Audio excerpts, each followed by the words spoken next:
Macaalaa bultumee yaalii ajjechaan irratti gaggeeffamee ture jedhee barreesse irratti Andu'aalem Gosaa bakka sana akka turee fi miidhaan akka irra ga'ee jiru dhaga'amaa jira. Dhimmichi xiqqoo walxaxaa ta'us edda galgala hoteela Qananiisaa kan naannoo Booleetti argamutti Andu'aalem kilabii inni keessa hojjetu keessaa caalaa bultumee bashannanaaf dhaqa. Egaan akkana odeeffadhetti iddoo sanatti ture caalaan nama biraa wajjin kan inni wal lole. Iddoo kanatti ture Andu'aalem Gosaa caalaa bultumee irraa qabuudhaaf walakkaa sanii yemmuu silutu itti miila isaan kan argate. Odeeffannoo kana riyaa Andu'aalem Gosaa itti dhiyoodha jedhee yaade gaafadhe jennaan kana naaf hime. Akkuma agartan kana caalaatu kilabii keessatti namaan walitti bu'e. Gurbaasa waliin wal lole sana nan rukuta malee jedhee jennaan Andu'aalem taalee dhaqee caalaa qabe. Kana gidduutti kan xiyyiitiin miila argateen jedhee naaf hime. Dhimma kana immoo xiqqoo walxaxaa kan godhu akkatti caalaa bultumee barreessee fi akkatti dubbatamaa jiru adda addaadha. Caalaa itti barreesse akka kana yaalii ajjechaa hoteela Qananiisaa Baqqalaatti guruuppii faannootiin irratti gaggeeffame irraa hafeen jira. Akkuma kamittuu hanga mana koo galuttis na biraa hin hafne. Konkolaataan koo miidhamtee jirti.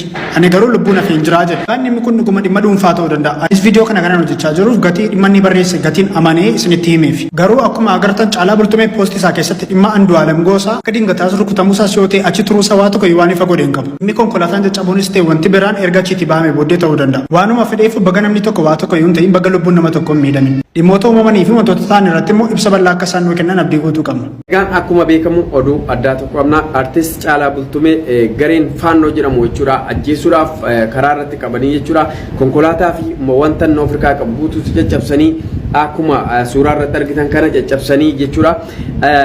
Gareen faannoo kun kanaan duras namoota baay'ee irratti ajjechaa raawwataniiru jechuudha. Faannoon maaliif akka Oromoo jibbu hundi keessan ni beektu. Diinonni Oromoo jechuudha bakkoota garaagaraa jiran namoonni Oromoo jibban bakkoota garaagaraa jiran keessaayyuu Finfinnee keessa kan jiraatan baay'een isaanii warroota Oromoo jibbanudha.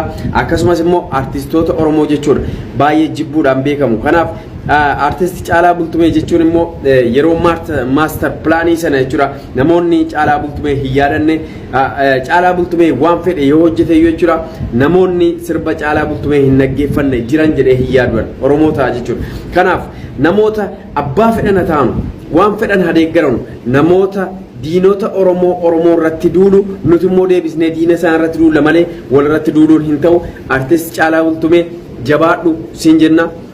Sibira jira uummanni Oromoo sibira jira abshir nam tokko jechuudha abshir siin jedhee uummanni Oromoo sifaana jiraachuu qaba. Kanaaf yeroo 15 kanaan dura yeroo 15 ol ajjechaa narratti raawwataniiru jedhees fuulbarruu isaa irratti gad dabarsee ture.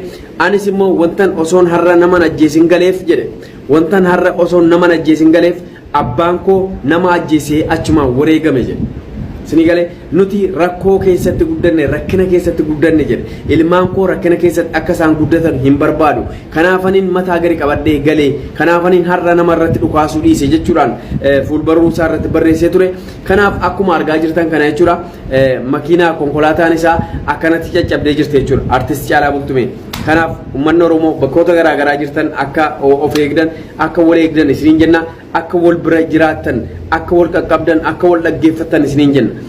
Finfinnee keessa kan jiru gareen faannoo jechuudha yeroo ammaa kana uummata irratti dhukaasuus jalqabeera natti fakkaata.